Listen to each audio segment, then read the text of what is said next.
The soft chime signaling the completion of boarding was a promise of luxury of seamless service of the quiet elegance that Skyline Airways flight SL-350 from JFK to London was known for.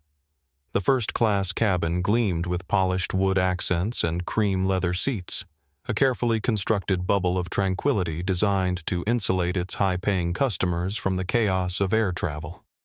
"You'll have to wait for beverage service like everyone else," Angela Wilson said, her voice clipped as she deliberately avoided making eye contact with the man in seat 3A. Dominic Foster settled into his pod, the spacious seat a welcome comfort after a whirlwind week of meetings in New York. He wasn't a man who typically chose first class for personal travel. He found it pretentious, a world away from the C-130s he'd piloted in the Air Force. But this flight was different. This was business. Or rather, it was reconnaissance. 3 days ago, the board of Skyline Airways had officially and very quietly named him as the successor to their retiring CEO, Gerald Thompson.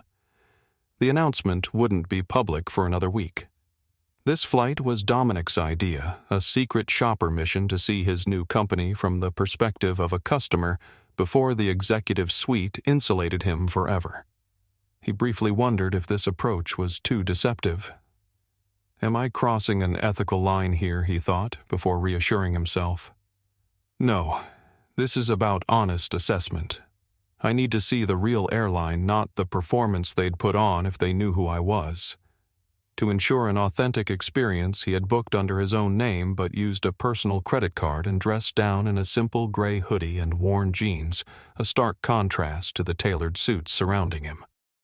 He wanted to see the airline not as a CEO, but as a passenger, as a black man in casual clothes.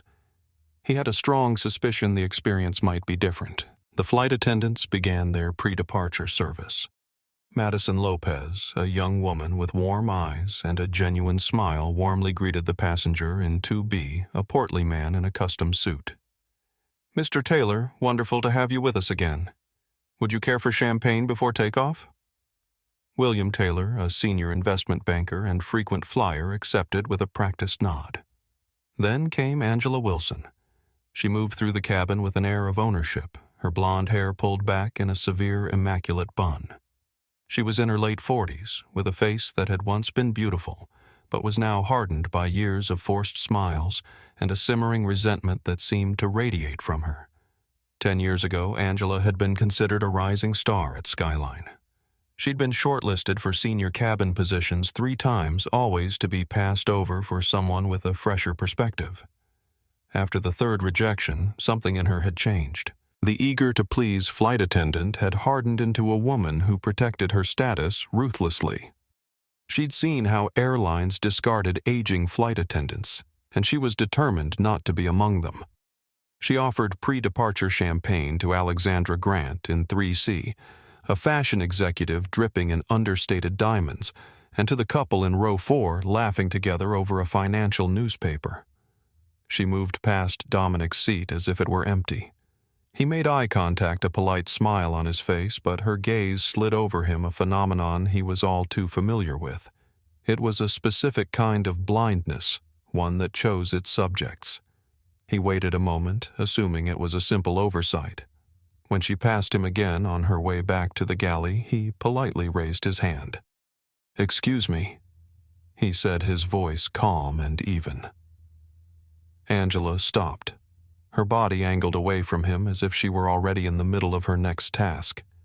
She didn't fully turn. "Yes." The word was clipped. "I think I was missed. I'd love a glass of water, please. No ice."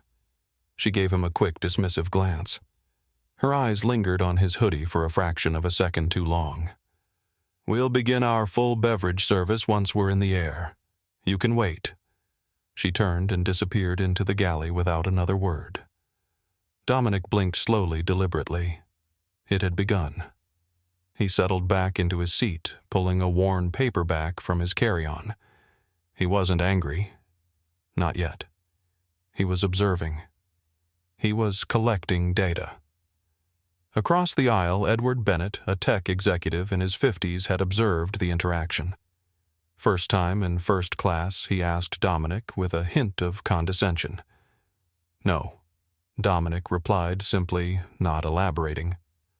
Well, some of the crew can be a bit selective with their attention, Edward said, lowering his voice.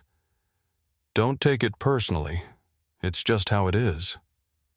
Dominic studied the man's face. Here was someone accepting of the status quo, perhaps even benefiting from it. Another data point. Madison approached him a minute later, her expression apologetic. She couldn't have been more than 24 with earnest eyes that betrayed her discomfort with what she'd just witnessed. Sir, I'm so sorry about that. Angela can be efficient, she said, stumbling over the diplomatic choice of word. Can I get you that water now? Thank you, Madison, Dominic said, giving her a genuine smile as he read her name tag. That would be great. Madison hurried away and returned quickly with a glass of water on a small linen coaster. Is there anything else I can get for you before we push back? No, this is perfect. I appreciate it, he said. As she walked away, he saw Angela in the galley watching the interaction with a look of undisguised annoyance. She said something to Madison too low for Dominic to hear, but Madison's shoulders slumped as she turned back to her duties. Dominic took a slow sip of water and thought back to another flight 20 years ago when he was a young lieutenant in the Air Force. He'd been in uniform traveling to a new posting and had experienced similar treatment from a gate agent who seemed convinced his ticket was fake. His commanding officer had witnessed the entire exchange and had torn the agent apart with quiet surgical precision. Lieutenant Foster has earned not just that seat, but your respect, the officer had said. But there had been another incident just 5 years ago when Dominic was already a successful aviation consultant. Dressed casually on a weekend flight, he'd been repeatedly asked to verify his business class ticket while white passengers boarded without question. When he'd finally complained, the airline had sent a form apology and discount code. The contrast between those two experiences had shaped his leadership philosophy more than any management book ever could. The flight took off smoothly, a powerful ascent into the darkening sky over the Atlantic. As they reached cruising altitude, the elaborate ritual of first-class service began in earnest. Hot towels were distributed. Angela handed one to Alexandra across the aisle using silver tongs, offering a warm, "Here you are, Mrs. Grant." When she reached Dominic, she dropped the folded towel onto his side table without a word, the tongs clicking loudly against the faux wood surface. Dominic simply picked it up. He was a patient man. Patience had been drilled into him in the cockpit of a cargo plane over hostile territory, where one rash decision could have catastrophic consequences. He knew how to wait for the right moment to act. William Taylor in seat 2B leaned over slightly. "Is it me, or is she a piece of work?" he whispered, nodding discreetly toward Angela. Dominic offered a non-committal shrug. "Long day, maybe," William said, unconvinced. "Or maybe she didn't get the memo that it's 2025. I saw that whole water incident. Unbelievable." The validation from a stranger was noted, another data point logged away. It wasn't just in his head. Dinner service began.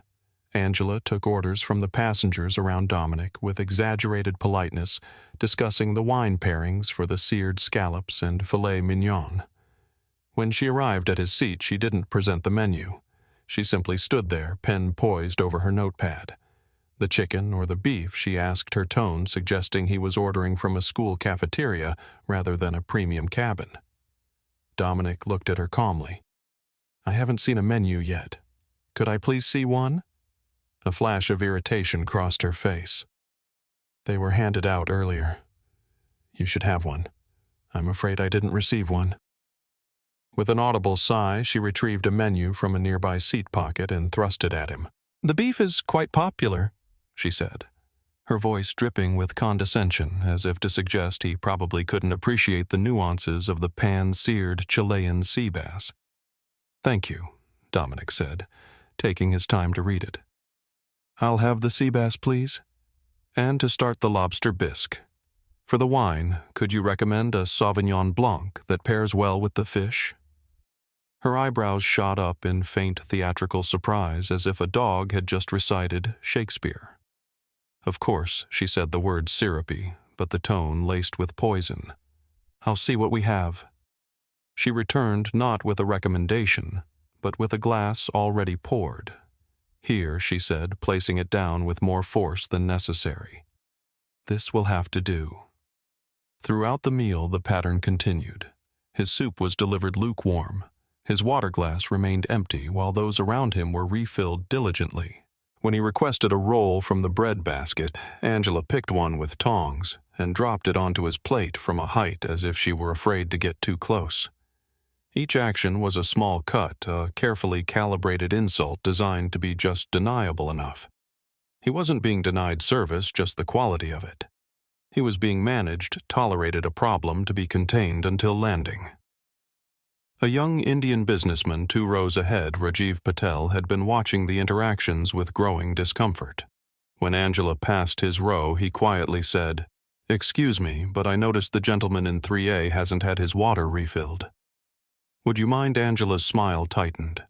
"I'll get to it when I complete my current service round." She didn't. Dominic noted this intervention with interest. The solidarity was encouraging another passenger, recognizing the unfairness and speaking up. Dominic ate his meal in silence, his mind working. This wasn't just one rude employee. This was a symptom of a deeper problem. How many other passengers in coach or business had been treated this way? How many good employees like Madison were cowed into silence by senior bullies like Angela? This flight was becoming more than just a fact-finding mission. It was becoming a case study in everything wrong with the culture at Skyline Airways. And he, the invisible man in seat 3A, was about to become the judge-jury and ultimately the executioner. After the dinner service, Dominic decided to test the waters again. He pressed his call button. It chimed softly, and the blue light above his seat illuminated. 1 minute passed, then 2. He saw Angela in the galley laughing with the purser. She glanced out, saw the light, and deliberately turned her back. 5 minutes went by. 10. Finally, Madison appeared looking flustered. "Mr. Foster, I'm so sorry for the wait," she said. "It's all right, Madison," he said gently, not wanting to put the nervous young woman on the spot. "Could I please get a blanket and a bottle of water?" "Of course, right away," she said, practically running to the storage compartment. She returned with a sealed plastic bag containing a fresh blanket and a bottle of chilled water. As she handed it to him, Angela emerged from the galley. "Madison, what are you doing?" Angela's voice was sharp, cutting through the cabin's quiet hum. "That passenger already has a blanket." She pointed to the thin, decorative throw that was draped over the seat. "He asked for a proper one," Angela Madison said softly, her face reddening. "And a water. He can use the throw provided, and he had water with dinner," Angela snapped loud enough for the surrounding passengers to hear. She turned her glare on Dominic. "Sir, we need to conserve supplies for the rest of the passengers." The absurdity of the statement in a half-empty first-class cabin where drinks flowed freely was breathtaking. William Taylor, who had been listening to the exchange, scoffed audibly. "Conserve supplies. There are 8 of us up here. I've had 3 bottles of water and 4 glasses of wine. Are you going to cut me off to conserve for the flight back?" A woman in her 60s. Nancy Chen, from across the aisle, spoke up as well. "I've been flying Skyline for 20 years and I've never heard of rationing blankets in first class." Her tone was mild but carried authority. Angela's face tightened, her professional mask cracking to reveal the raw anger beneath. "I'm simply following protocol, ma'am." "No," Dominic said, his voice quiet but carrying an undeniable weight of authority. "You are not. You are making a distinction." Madison was doing her job correctly. "Please let her continue." He didn't raise his voice. He didn't need to. The sudden steel in his tone surprised everyone, including Angela. She stared at him, a flicker of uncertainty in her eyes before her arrogance reasserted itself. "I am the senior flight attendant in this cabin," she hissed, her voice low and menacing. I decide what protocol is." She turned and stalked back to the galley. Madison looked mortified, placing the water bottle on Dominic's table as if it were a bomb. "I'm so sorry," she whispered. "You have nothing to be sorry for," Dominic assured her. "You are a credit to this airline." Madison gave him a weak, grateful smile and retreated. For a brief moment, Dominic felt a twinge of doubt. Had he gone too far? Was he creating an uncomfortable situation for everyone just to prove a point? But then he reminded himself this wasn't about him. It was about every passenger who had ever been treated this way without the power to respond. A few minutes later, Madison returned to his seat, her eyes downcast but determined. "Mr. Foster," she said quietly, leaning in slightly, "I just wanted to say thank you for standing up for me back there." "You were doing your job well," Dominic replied. "That should be recognized, not punished." She hesitated, then continued in a near whisper. "It's not just today. Angela has a pattern with certain passengers, and with staff who don't follow her unwritten rules." "What kind of pattern?" Dominic asked, although he already knew the answer. Madison glanced around nervously. "She's careful. She never says anything that would get her formally written up, but she has her preferences about who deserves the best service and how long has this been going on." Madison bit her lip. "I've only been with Skyline 8 months, but the senior crew says she's been this way for years, ever since she got passed over for purser the 3rd time. She takes it out on passengers she doesn't think belong in first class and on crew members who challenge her. That must make it difficult for newer staff like yourself," Dominic observed. Madison nodded. "My mother was a flight attendant for Continental. She taught me that our job is to make everyone feel welcome and safe. But here, it feels like we're expected to sort people, to judge them." She straightened as another passenger signaled for assistance. "I should go." As she walked away, Dominic reflected on what she'd shared. This wasn't just about him. It was about a culture that allowed someone like Angela to thrive while conscientious employees like Madison lived in fear. 2 rows ahead, Alexandra Grant was engaged in a hushed conversation with her husband. Dominic couldn't hear the words, but he noticed her gesturing subtly toward Angela, then toward him. More witnesses, more data points. He thought back to his first meeting with the Skyline board. They'd been candid about the airline's struggles, but vague about the underlying causes. "We've lost our way," the board chair had admitted. "The numbers are sliding, but it's more than that. It's something in the culture that we can't quite identify." Now Dominic understood. It wasn't a mystery. It was simply that those at the top had never experienced what those at the bottom took for granted. The casual discriminations, the silent judgments, the unofficial hierarchies. These were invisible to executives who were always recognized, always catered to. It was a reality Dominic had navigated his entire career, balancing the need to be twice as good with the determination never to let bias dictate his worth. Now, as he prepared to lead a global airline, he found himself directly confronting it once again. As the night wore on and the cabin lights dimmed, Dominic dozed intermittently, his military training allowing him to rest while maintaining awareness of his surroundings. Around 2 a.m., he woke fully to the sound of hushed voices in the galley. "Just let it go, Angela," a male voice was saying. The purser, Dominic thought. "Did you see how he spoke to me?" Angela's voice was tight with indignation. "These people think they can come in here dressed like they're heading to a basketball game and demand special treatment." "These people?" the purser questioned. There was a moment of uncomfortable silence before Angela spoke again, her voice defensive. "You know what I mean. The ones who don't belong. The ones who somehow got a seat up here and think it makes them special. Look, I get it. You've been passed over and it's unfair." The purser said, his voice softer now. "But you can't keep taking it out on passengers. This job is hard enough." "Don't lecture me," George, Angela snapped. I've been flying this route since before you got your wings. He's not causing problems for you because you're not a threat. But women like me, we're expected to smile and serve while being replaced by younger models. That's not what this is about, and you know it, George replied. He's not causing any problems. Just get through the flight. I know his type, Angela insisted. They're always looking for something to complain about, always playing the victim. Well, I'm not falling for it. Dominic closed his eyes, letting their words wash over him. There was something almost tragic in Angela's perspective, the way she'd twisted legitimate frustrations about ageism and sexism in her industry into a justification for her own prejudice. She saw herself as the victim while victimizing others.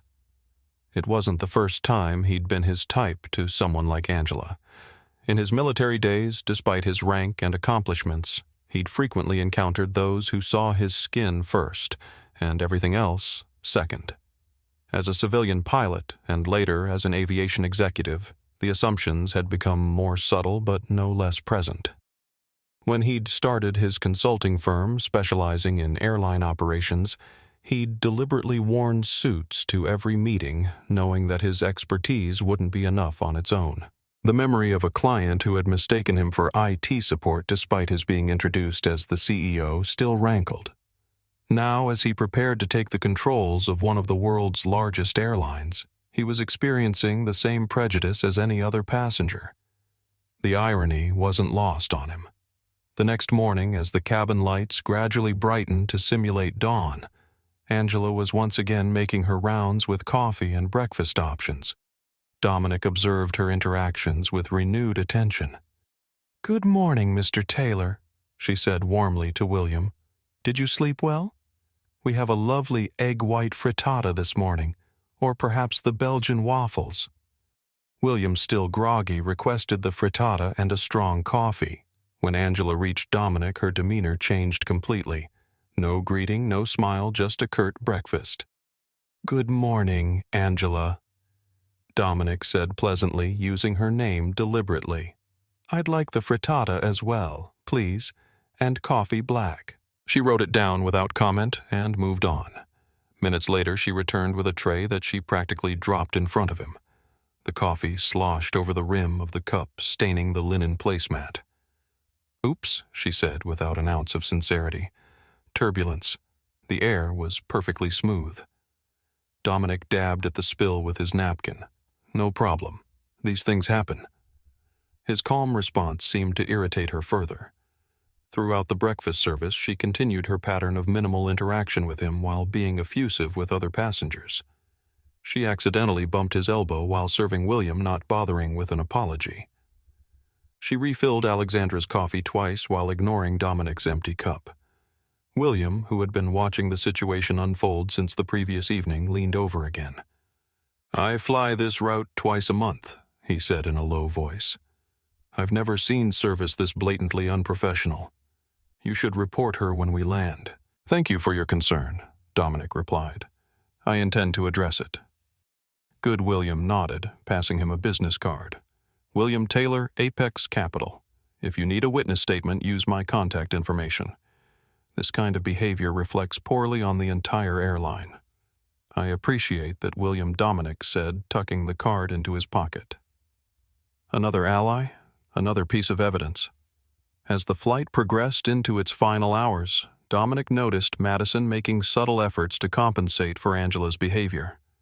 She offered him magazines, checked if he needed anything when Angela wasn't looking, and gave him apologetic glances when she couldn't intervene.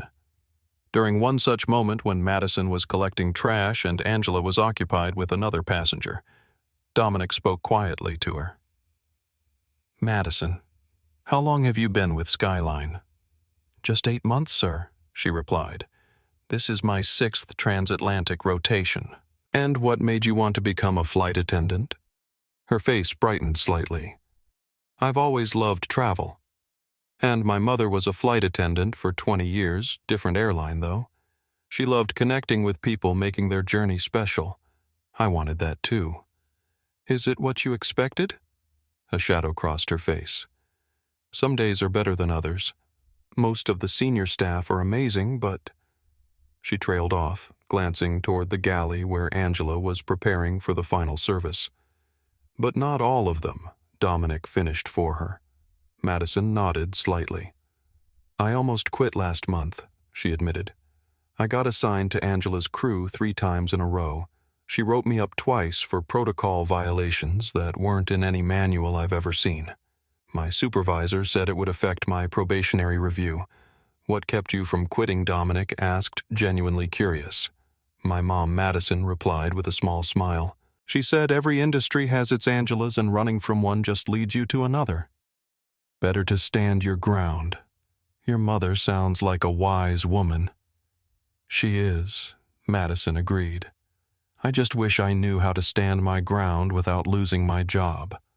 "I understand," Dominic said. "Thank you for doing what you can. I just wish—" She stopped abruptly as Angela emerged from the galley. "Can I get you anything else, sir?" "No, thank you," Dominic replied, matching her professional tone. As Madison moved away, Dominic reflected on their conversation. Here was a young woman with passion for her work being systematically discouraged by a toxic colleague. How many Madisons had Skyline lost over the years because of Angela's? The human cost was incalculable, but soon it would be his responsibility to address it. The flight entered its final phase with London just an hour away. Angela began distributing arrival forms with the same pattern of warm efficiency for some and cold dismissal for others. Dominic accepted his form without comment, but when he requested a pen, Angela responded as if he'd asked for her personal credit card. "We have a limited supply," she said. "You should have brought one.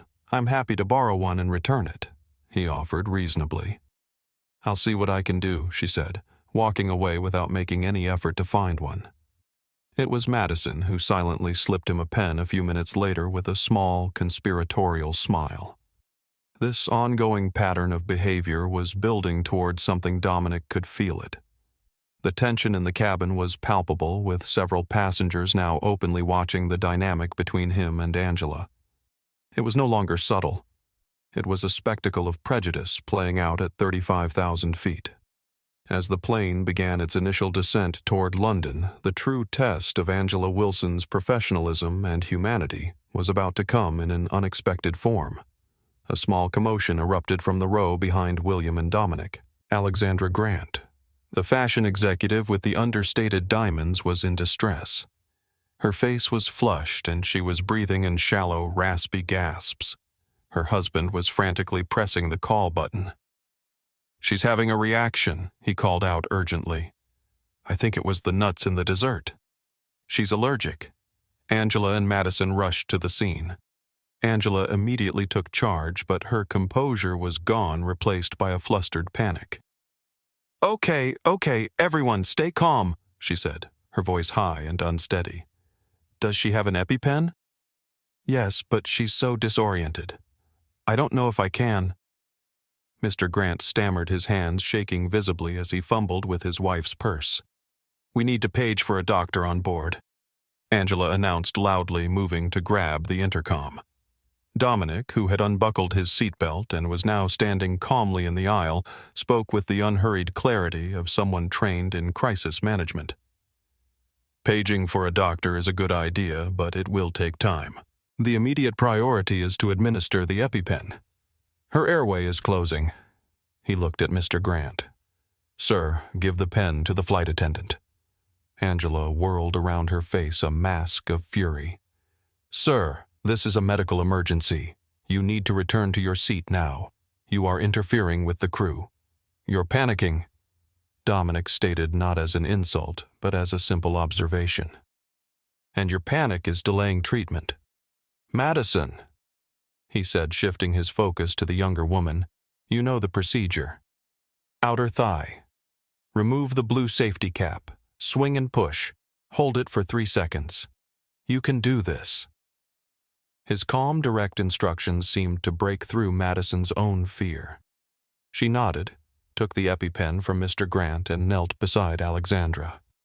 "Mrs. Grant, I'm going to help you," she said, her voice now steady. This will pinch for a moment." Angela looked from Dominic back to the unfolding scene her authority completely usurped. "I did not give you permission to—" "This isn't about your permission," Dominic cut her off, his voice dropping to a low, intense level. "It's about that woman's life. Now you have two choices. You can assist your colleague, or you can get out of the way, but you will stop obstructing." There was a stunned silence broken only by the click and hiss of the EpiPen as Madison administered the injection. Angela stared at Dominic, her mouth agape. In that moment, he was no longer the invisible man in the hoodie. He was someone with power, someone who commanded attention, and she had no idea who he was. It was a disconnect her brain couldn't process, and it terrified her. For a fleeting second, a look almost like shame crossed Angela's face. The realization that her prejudice might have cost someone their life seemed to break through. But the moment passed, quickly replaced by defensive anger. A doctor from the business class cabin soon arrived and took over, commending Madison for her quick action. Mrs. Grant's breathing began to ease, the color returning to her face. The immediate crisis was over. "You did exactly right," the doctor, an older gentleman with a British accent, told Madison. "Another minute of delay could have been serious." He turned to Angela, who was standing uselessly to the side. "Why wasn't the EpiPen administered immediately?" "That's standard protocol for anaphylaxis." Before she could respond, the doctor looked at Dominic. "And you, sir, are you medical personnel?" "No," Dominic replied. "Just someone with emergency management training." "Well, you kept your head. That woman owes you both a debt of gratitude," the doctor said, nodding to Dominic and Madison. Nancy Chen, the older passenger who had spoken up earlier about the blanket, approached and touched Madison's arm. "You were magnificent, dear. So calm under pressure." "Thank you," Madison said, looking surprised by the praise. "I just followed my training. And you," Nancy said, turning to Dominic, "you knew exactly what to do." Dominic smiled modestly. "I've seen this situation before. The main thing is that Mrs. Grant is okay." As the small group dispersed, Angela remained frozen in place, her face pale and drawn. She had failed not just at customer service, but at the most fundamental part of her job, passenger safety. Dominic returned to his seat, the adrenaline slowly receding. He had broken his cover, but it had been necessary. A person's well-being was more important than his experiment. But in doing so, he had exposed something far more dangerous in Angela than just prejudice, incompetence under pressure. For the rest of the flight, Angela avoided him completely. She stayed in the galley, her face pale and drawn. She sent Madison to handle everything in the cabin. The power dynamic had shifted. The fear that had briefly appeared in her eyes had now settled into a deep, gnawing anxiety. She kept stealing glances at him, her mind clearly racing, trying to figure out who he was. An air marshal, an FAA inspector, a lawyer looking for a lawsuit. The thought that he was simply a man who demanded to be treated with basic human dignity didn't seem to cross her mind. Mr. Grant approached Dominic's seat. "I wanted to thank you personally," he said, extending his hand. "Alexandra is feeling much better now, thanks to your quick thinking." "I'm glad to hear it," Dominic replied, shaking his hand. "Madison deserves most of the credit." She kept her composure admirably. "Yes, she did," Mr. Grant agreed. "But if you hadn't stepped in when you did—" He trailed off, the implications clear. "May I ask what you do for a living? You have a real command presence." Dominic felt a moment of internal conflict. Should he reveal his identity? No, that would defeat the purpose of this exercise. "I used to be in the military," he said. "Air Force. Old habits die hard." Mr. Grant nodded appreciatively. "Well, whatever you do now, you saved my wife today. We won't forget it." Madison, on the other hand, had found a new confidence. She checked on Alexandra regularly, ensured Dominic had everything he needed, and even stood up to Angela when she tried to reassert control over the cabin service. "I've got this section covered." Dominic overheard Madison tell Angela firmly when the senior attendant attempted to take over serving pre-landing beverages. It wasn't insubordination, it was professionalism. William Taylor leaned across the aisle again. That was something else, he said, genuine admiration in his voice. "The way you took control of that situation. You've done this before, haven't you?" "I've had some experience with emergencies," Dominic acknowledged. "In my former career." "Military," William guessed. Dominic nodded. "Air Force. Transport Division. I thought so. That command presence doesn't come from nowhere." William shook his head. "Between the disgraceful service and that dangerous delay with the EpiPen, I'd say someone's career is about to end." "That's not for me to decide," Dominic said diplomatically.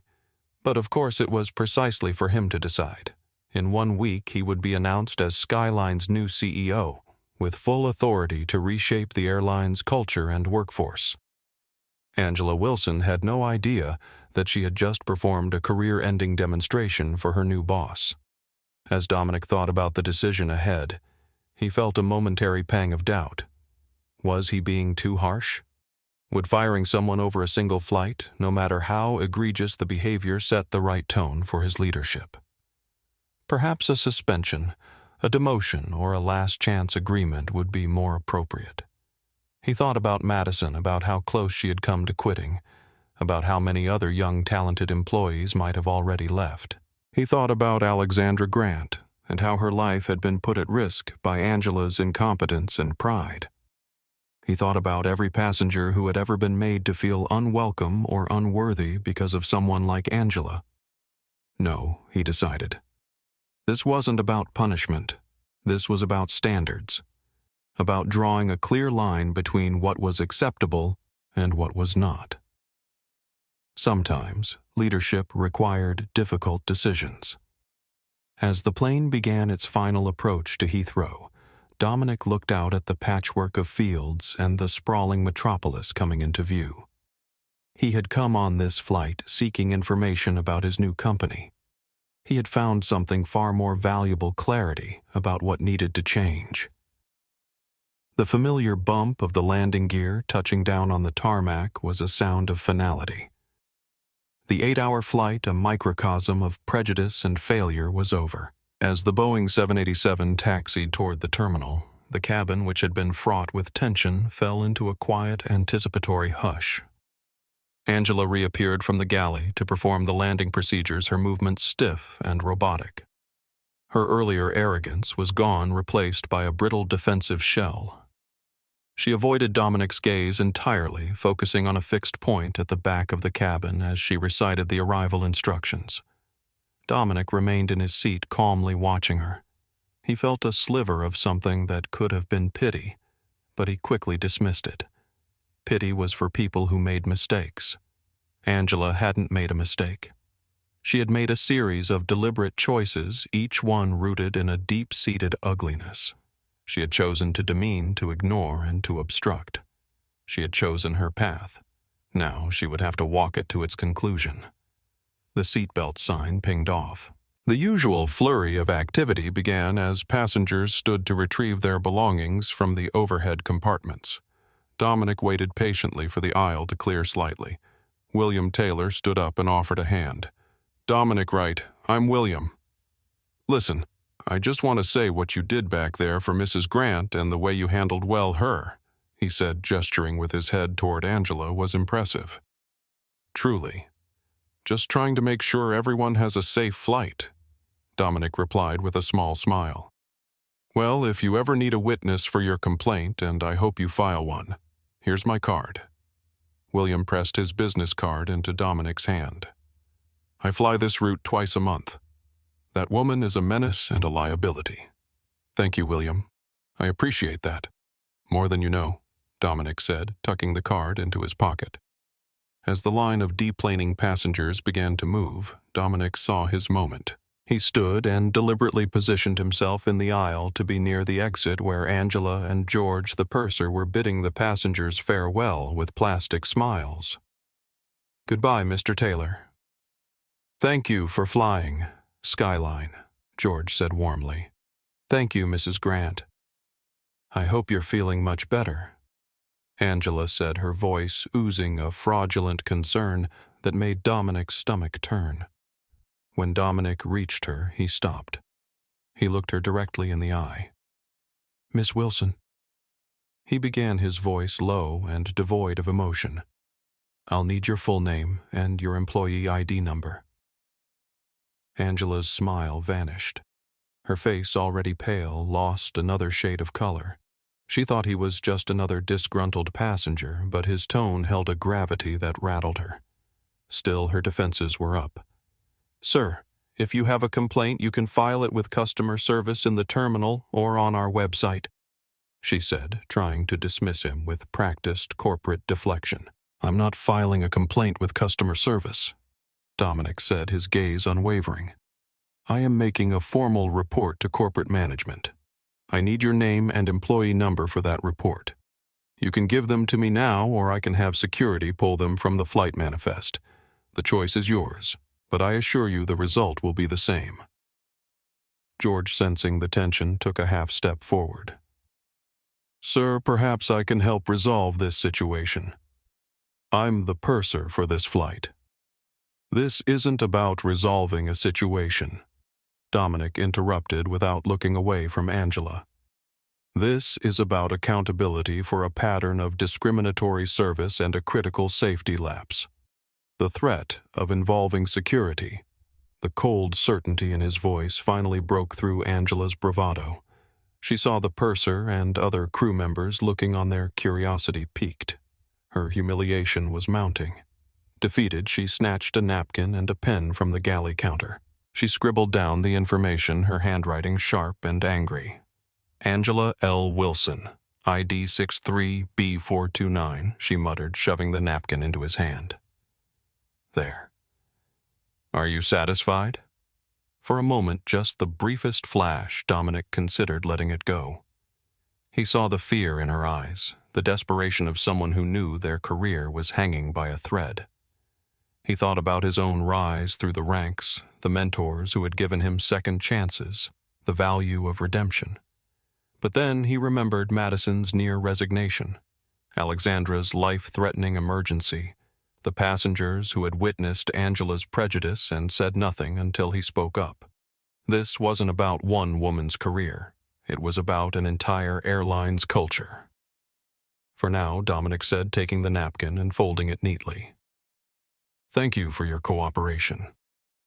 He turned and walked down the jet bridge without a backward glance. He could feel her eyes burning into his back, a mixture of hatred, fear, and utter confusion. She had no idea that the napkin she had just handed over was not for a customer complaint form, but for her own professional obituary. She believed she had dealt with a difficult passenger. The reality was so much worse. She had just handed a confession to her new boss. Dominic walked through the sprawling terminal of Heathrow, his pace unhurried. He bypassed the signs for baggage claim and customs. He wasn't connecting to another flight. He wasn't heading into London for meetings. His destination was a sterile glass and steel office building just a short walk from the terminal Skyline Airways European headquarters. He pulled out his phone and made a single call. "Sophia, it's Dominic. I've just landed at Heathrow." "Welcome to London, Sophia Rivera," the global head of human resources replied. "How was your flight, illuminating?" he said, his tone making it clear this wasn't a positive assessment. "I need you to set up a meeting for tomorrow morning at 9 a.m. sharp. Conference room 3. I want you the head of UK operations and the senior VP of in-flight services.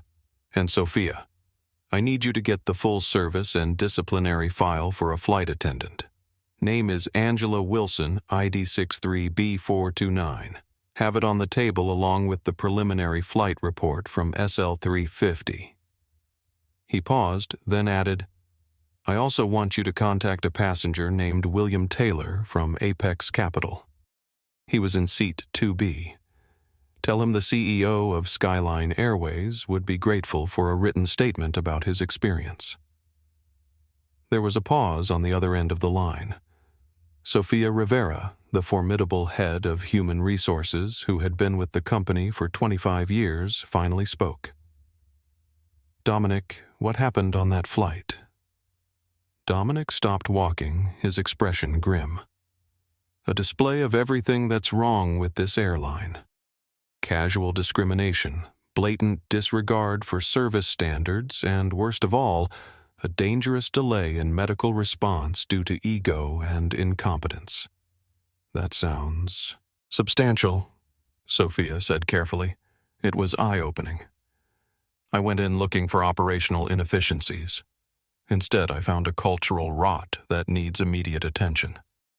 I'll have everything ready for tomorrow's meeting," Sofia promised. "And Dominic, I'm sorry your first experience with Skyline was so negative." "Don't be," he replied. "It showed me exactly what I need to know to do this job right." He ended the call, the napkin with Angela's name clutched in his hand. He had arrived in London not just as a CEO, but as an agent of change. A storm was coming for Skyline Airways, and Angela Wilson was standing at its epicenter. As he walked toward the airport exit, he spotted a familiar figure, Alexandra Grant, the passenger, who had suffered the allergic reaction. She was sitting in a wheelchair while her husband spoke with a ground staff member. Though she looked tired, her color had returned to normal. Dominic approached them. "Mrs. Grant, I'm glad to see you're doing better." She looked up at him with recognition and gratitude. "You're the gentleman who helped during my episode. The doctor said your quick thinking made all the difference." She extended her hand. "Thank you. Truly." Dominic shook her hand.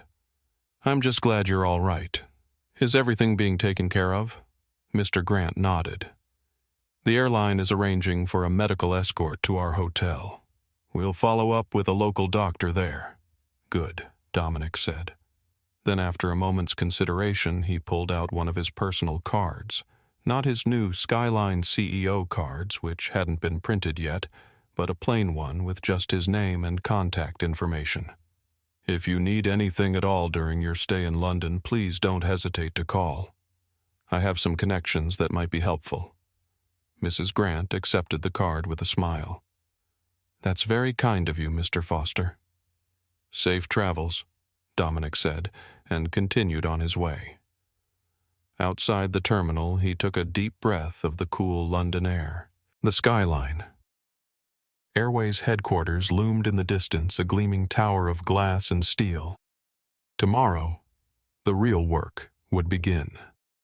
The next morning, Conference Room 3 on the executive floor of Skyline Airways Heathrow headquarters was buzzing with a nervous energy.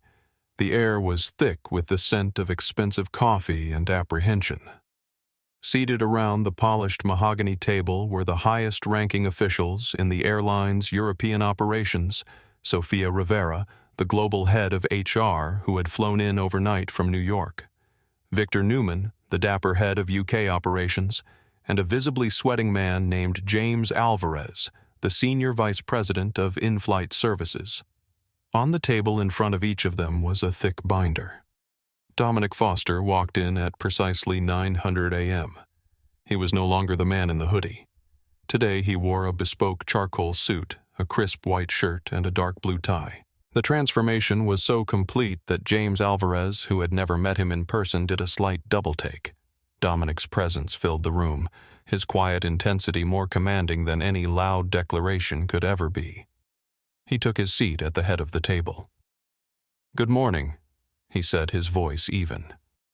"Thank you for being here on such short notice. We will dispense with the pleasantries. We have a serious problem." He gestured to the binders. "Before you is the complete service record of Senior Flight Attendant Angela Wilson, employee ID 63B429.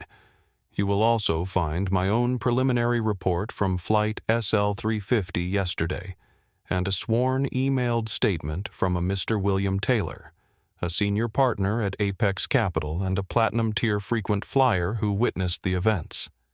The executives opened their binders. The silence in the room was broken only by the rustling of paper. For 10 minutes, Dominic said nothing, letting them read. He watched their faces. Sofia Rivera's expression was grim but unsurprised. Victor Newman looked increasingly disturbed.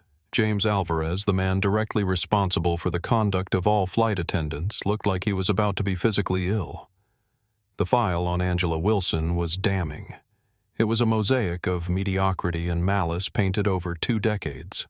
There were dozens of minor complaints, nearly all from minority passengers citing her curt-toned dismissiveness or poor attitude. Each one had been resolved with a form letter and a voucher for a few thousand air miles.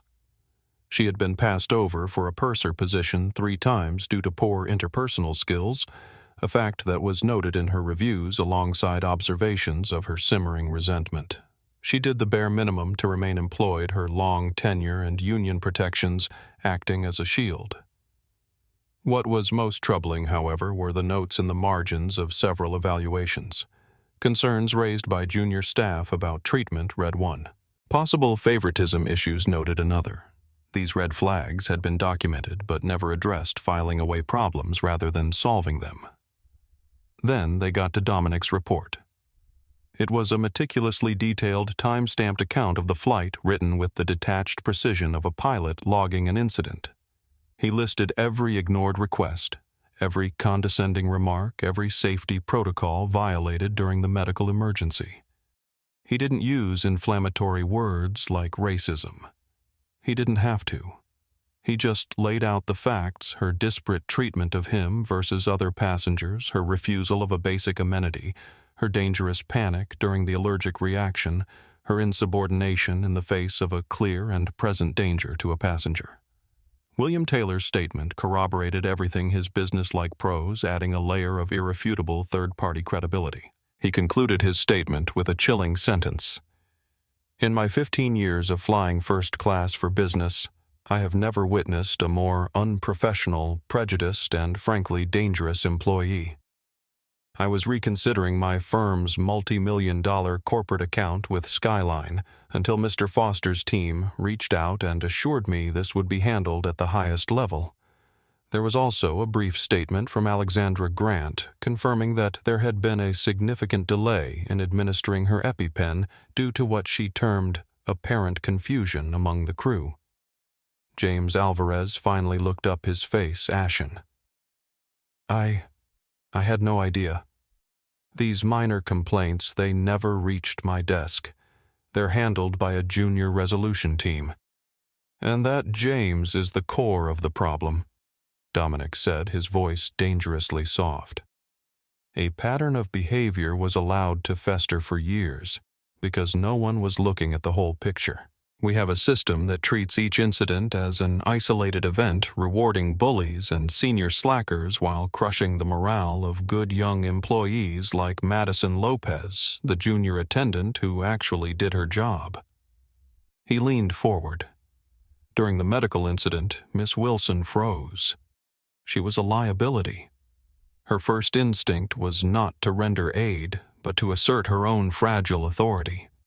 Had that passenger's condition been more severe, had Madison not acted, we could be looking at a wrongful death lawsuit instead of a personnel review.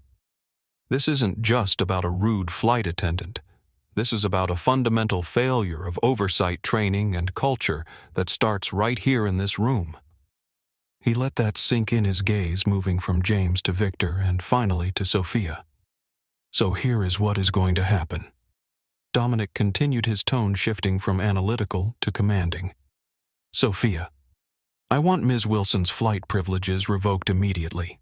She is to be grounded pending a formal disciplinary hearing. I want her scheduled for that hearing at the earliest possible time, which I believe is 48 hours from notification per the union agreement. Sofia nodded, already making a note. Consider it done. James Dominic said, turning to the VP of In-Flight Services, your department is broken.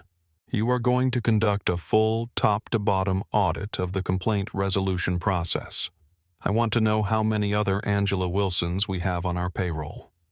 I want a new system in place within 90 days that flags employees with recurring complaints, especially those with racial or discriminatory undertones. That system will be your personal responsibility." James could only nod furiously, scribbling notes. "Victor, you're going to handle the passenger-facing side. I want you to personally call Mrs. Grant and her husband. Waive the cost of their entire trip upgrade, their status to our highest tier for life, and offer them a personal apology on behalf of the airline. I also want you to identify the doctor who assisted and provide him with a similar gesture of our gratitude. As for William Taylor, I will handle him myself." Victor raised his hand tentatively. "May I offer a counterpoint, Dominic? Not about the compensation, which I fully support, but about the handling of Ms. Wilson." Dominic raised an eyebrow. "Go ahead. I'm concerned that an immediate termination might send a message that we don't believe in second chances or rehabilitation. Perhaps a final warning with mandatory sensitivity training and a demotion would—" "Let me be clear." Dominic interrupted his tone, level but firm. "This isn't about a single incident. This is about a 2-decade pattern of behavior that has put passengers at risk and driven good employees away. The evidence before us shows that Angela Wilson has had numerous second chances and has chosen not to take them. My decision isn't final yet. I want to hear her side at the hearing, but I am not inclined toward leniency in this case." Victor nodded, accepting the rebuke with professional grace. Finally, Dominic looked at the entire table. "I want you to find Madison Lopez, the junior attendant. I want to see her file. If she is as good as she appeared to be, I want her on the fast track for promotion. We are going to start rewarding competence and integrity, and we are going to start making examples of those who lack it." The message was clear. This wasn't just about firing one person. This was the beginning of a revolution at Skyline Airways. Dominic Foster's quiet secret flight had ended. Dominic Foster, the CEO, had just taken control of the cockpit. "I have one question, if I may," Victor said, his British accent clipped with tension. "When will your appointment be announced publicly?" "Currently, only the board and a few senior executives know." "The official announcement is scheduled for Monday," Dominic replied. "But that timeline may need to be accelerated depending on how this situation develops. I want Angela Wilson to understand exactly who she was dealing with on that flight." James shifted uncomfortably in his seat. "Sir, the union may push back on such a rapid disciplinary process. They typically prefer a more graduated approach." Dominic's gaze hardened slightly. "James, let me be perfectly clear. This isn't about a customer service lapse. This is about a safety violation. When Ms. Wilson delayed medical care to Mrs. Grant and attempted to obstruct assistance, she crossed a line that no union contract can defend. But by all means, let them try. I'm prepared to make this my first public stand as CEO." The three executives exchanged glances. There was no mistaking the resolve in Dominic's voice. This wasn't going to be business as usual.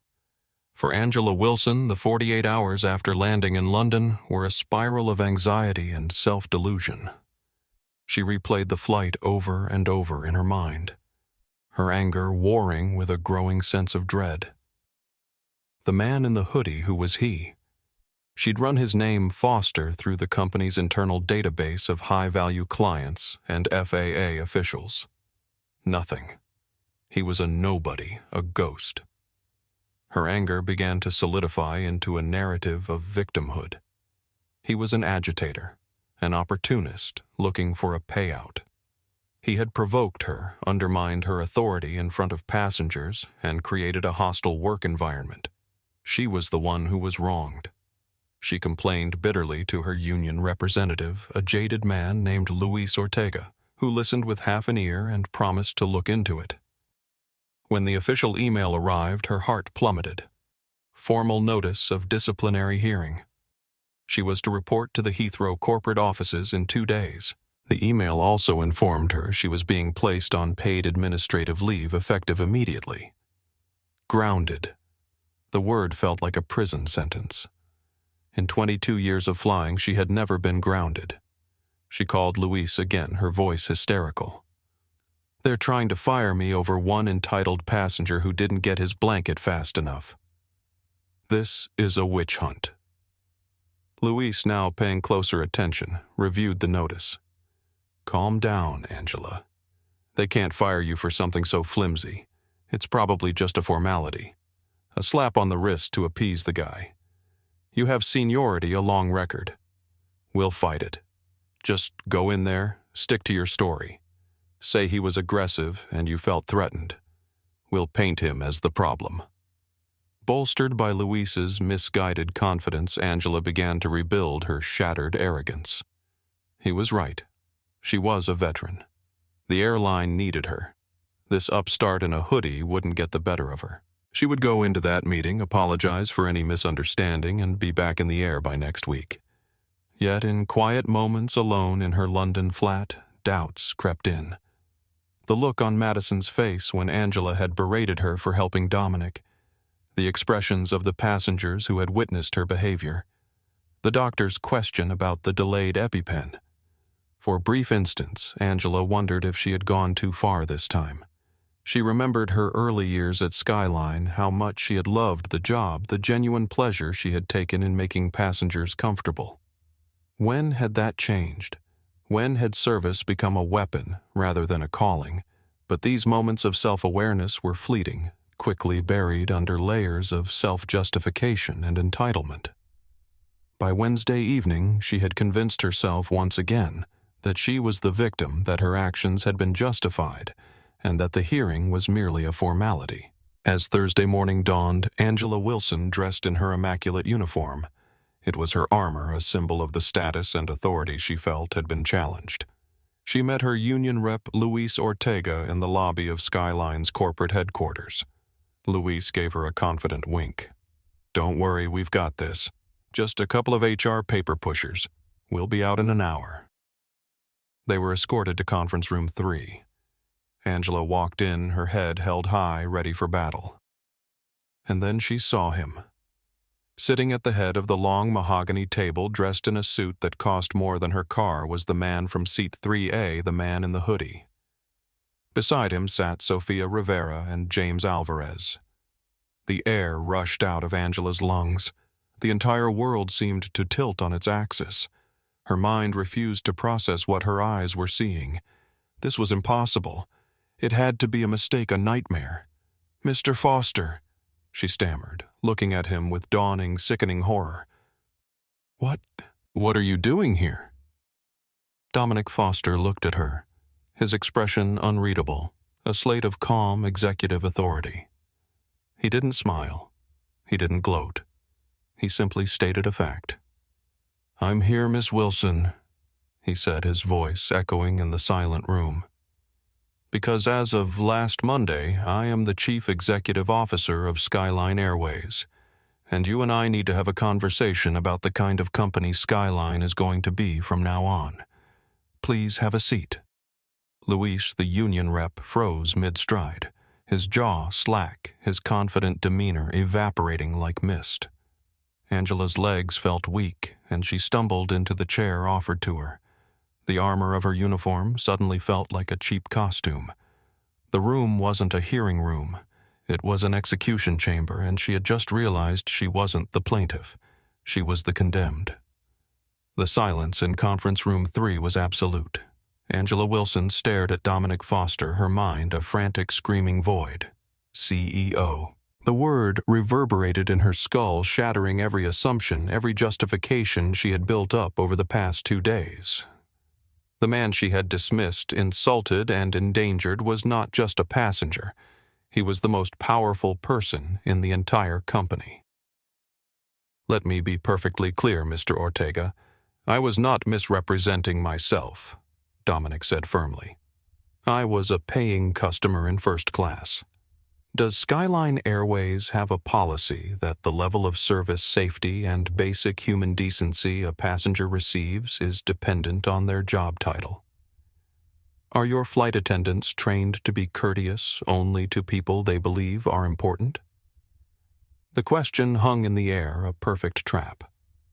Luis opened his mouth, then closed it. There was no good answer. As for entrapment, Dominic continued, I did not ask Ms. Wilson to be rude.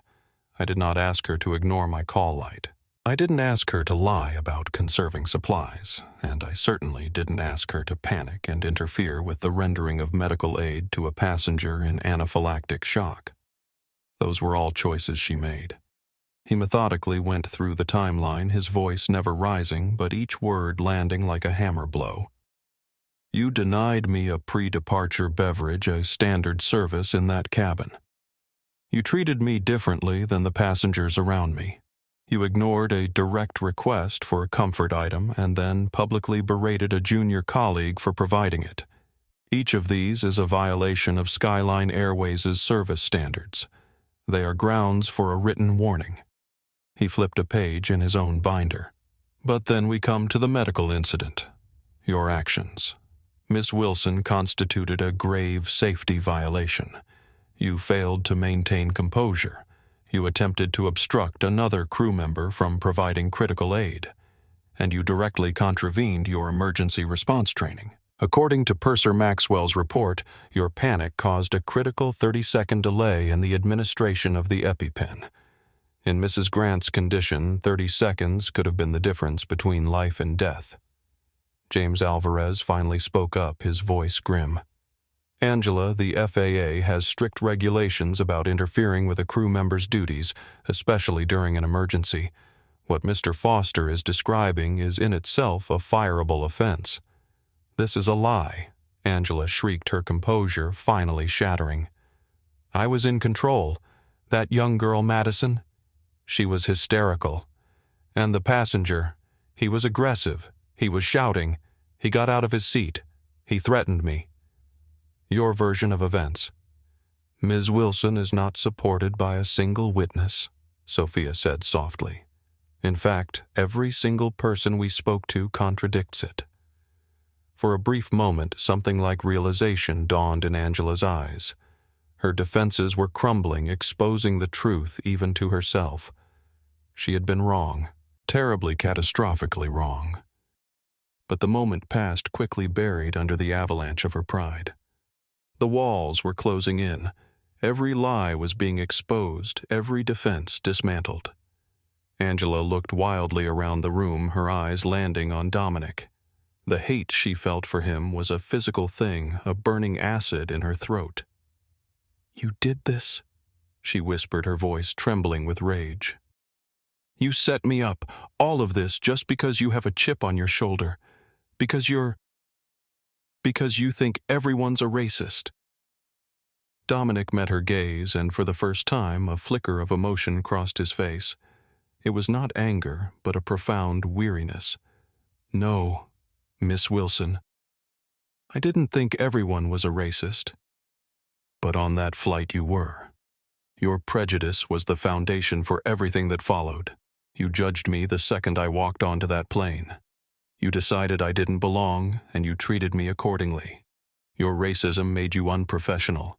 Your unprofessionalism made you a liability.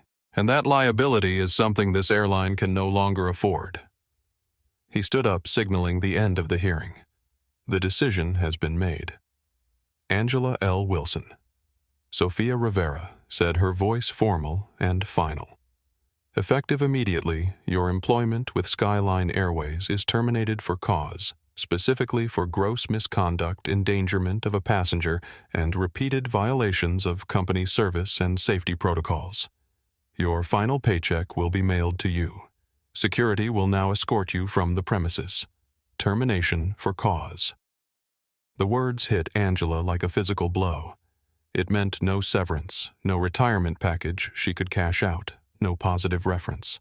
22 years of her life erased. She was being thrown away like garbage. 2 security guards entered the room. Angela didn't move. She just stared at Dominic, her face a twisted mask of disbelief and pure, unadulterated hatred. This couldn't be happening. You will regret this, she seethed. You'll run this company into the ground. Dominic simply turned his back on her, a final dismissive gesture that was more powerful than any insult. He walked to the window and looked out at the airfield at the planes taking off and landing. The guards gently took Angela by the arm. As they led her from the room, her career over her life in ruins, she finally understood. He hadn't set her up. He had simply given her the rope, and she had, with her own 2 hands, tied the noose and kicked away the chair. The karma was not a lightning bolt from the heavens. It was the slow, inevitable consequence of 1,000 ugly choices she alone had made. The following morning, the business news was dominated by a single headline. Skyline Airways names former Air Force pilot Dominic Foster as new CEO. The announcement, originally scheduled for the following Monday, had been moved up in light of the rapidly circulating rumors about a high-profile termination at the London office. First, Madison, I want to thank you for your professionalism during flight. SL 350, Dominic began. Your actions, especially during Mrs. Grant's medical emergency, exemplified the highest standards of Skyline Airways. Madison blushed slightly. I was just doing my job, sir. No, Dominic corrected gently. You were doing more than your job. You were showing courage and compassion in a difficult situation. You were demonstrating what this airline should stand for. He slid a folder across the table to her. I've reviewed your file. 8 months with the company, consistently positive evaluations, though I notice you've never been put forward for any advanced training or leadership roles. Madison shifted uncomfortably. Angela Ms. Wilson, she had a lot of influence over who got those opportunities, and she made sure you didn't. Dominic concluded. That changes today. He opened the folder.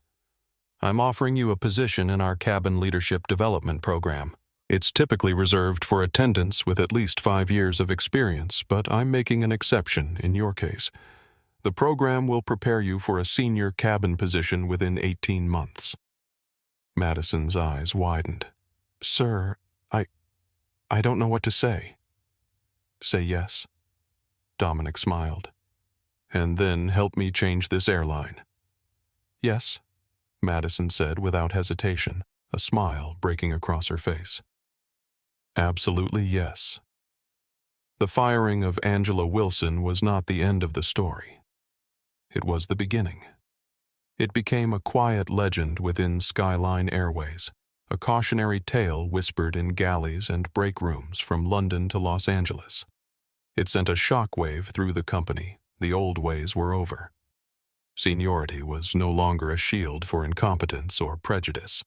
1 year after flight, SL 350 Skyline Airways held its annual leadership conference at the company's headquarters in Chicago. The atmosphere was electric, the mood celebratory. The numbers told a compelling story. Customer satisfaction scores had risen by 22%. Employee turnover had dropped by 31%, and market share had increased for the first time in 5 years. But perhaps the most significant change wasn't reflected in any metric. It was in the faces of the employees gathering in the grand ballroom, more diverse, more energized, more confident than ever before. Among them was Madison Lopez, now a newly minted cabin service director, the youngest in the company's history. As Dominic Foster took the stage for his keynote address, the room fell silent. Gone was the hoodie. Gone was the casual anonymity. Today he wore a sharp suit with a Skyline blue tie, every inch the successful CEO. But his opening words reminded everyone of where the journey had begun. 1 year ago, I sat in seat 3A. He began watching how our airline treated someone they thought didn't matter. Today, I stand before you because that experience changed everything. Not just for me, not just for the passenger in that seat, but for our entire organization. He paced the stage, his energy infectious. We've accomplished more in 12 months than most companies do in 5 years. We've retrained over 15,000 employees. We've promoted 476 people based purely on merit and performance. We've implemented the industry's most advanced customer feedback system. And most importantly, we've created a culture where dignity isn't just a buzzword in our mission statement, it's the standard by which we measure every interaction, every decision, every policy. As the presentation concluded, Dominic invited Madison to join him on stage. The young woman who had once trembled under Angela Wilson's glare now moved with quiet confidence, her achievements speaking for themselves. "Madison represents the future of Skyline Airways," Dominic said, a note of pride in his voice. "Not because I singled her out, but because she singled herself out through her actions, her integrity, and her unwavering commitment to doing what's right, even when it was difficult." Madison stepped to the microphone, initially nervous, but quickly finding her stride. "A year ago, I was afraid to speak up when I saw something wrong," she admitted. "I was afraid of losing my job, afraid of making waves. What I've learned since then is that courage isn't the absence of fear, it's acting despite that fear. And in a company that values courage, that fear gets smaller every day." The standing ovation that followed wasn't just for Madison. It was for the cultural transformation she embodied. The next morning, as Dominic boarded a Skyline flight back to New York, he was greeted by name by every crew member, not because he was the CEO, but because they had made it their business to know every passenger. He settled into seat 3A, now a personal tradition, and watched the precise, respectful, genuinely warm service unfold around him. When the young flight attendant offered him pre-departure water with a sincere smile, Dominic was reminded of the profound truth that had guided his leadership from the beginning. Dignity wasn't a luxury to be earned through status or appearance. It was the fundamental right of every person who chose to fly Skyline Airways. As the plane lifted off, soaring into the clear blue sky, Dominic knew with absolute certainty that the airline under his command was finally living up to its name, rising above its troubled past to reach new heights of excellence. One passenger, one flight, one moment of human connection at a time. The transformation wasn't just about policies or procedures or even profits. It was about proving that treating people with respect wasn't just the right thing to do, it was good business. And in that simple truth lay the secret to Skyline's renaissance and Dominic Foster's enduring legacy. So there you have it. A story that started with a simple glass of water and ended with the complete transformation of a billion-dollar airline. It serves as a powerful reminder that the person you dismiss today could be the person who holds your entire future in their hands tomorrow. But Dominic Foster's story isn't just about karma or comeuppance. It's about responsibility. He didn't just punish one person. He used the incident as a catalyst to fix a broken system, to reward good people like Madison, and to build a culture of respect from the cockpit to the cabin. It proves that true leadership isn't about asserting authority, but about upholding a standard of dignity for everyone.